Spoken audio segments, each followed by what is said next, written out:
So I want to tell you about my neighbor Martha.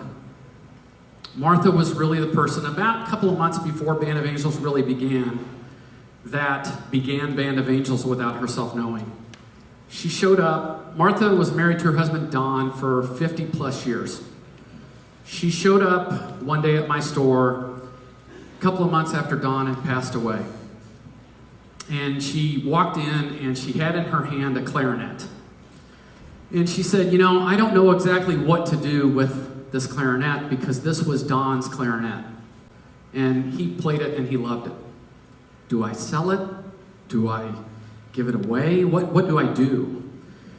And I said, well, I don't buy them, but what I do is every so often I run across a child that needs one, and I promise you this, if you give me that clarinet, I will make sure that it gets to a good person. A couple of months later, I'm in Gardner, and I'm sitting with two band directors. How am I doing? No crying so far? Okay, I'm doing good. Sitting with a couple of band directors, and they're kind of talking, and I hear them say, you know, I'm really bummed because this girl in my class, her mom got cancer, and their medical bills are so high, and she can't afford to be renting the instrument anymore. She's going to have to turn, and she's going to have to quit band. And I said, well, what does she play? And they said, well, she plays the clarinet. And I said, well, good news. She doesn't have to quit because I have the clarinet. And I'm going to bring it down. And when I bring it down, I'm just going to ask you for one favor. And that is, give me a picture of her with a little story that I can take back to the lady that gave it to me and give it to her. So they said, okay, I brought down the clarinet. It was great. They gave it to her. And about a month later or so, it took them a little time, but about a month later, they showed up at the store with the picture of Maria and the story about her and how she loved band and she was so thankful she didn't have to quit.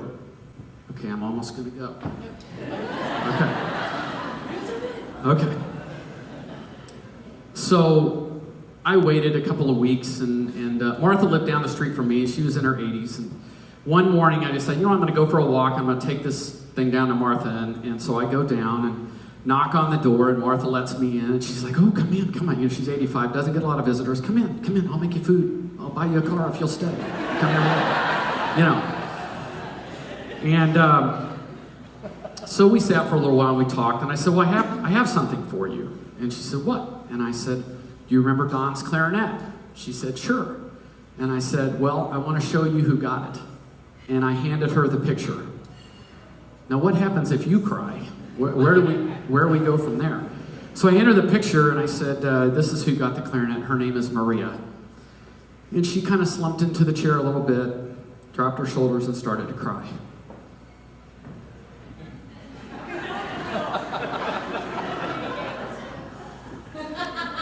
And she looked up at me and she said, today was Don and I's anniversary.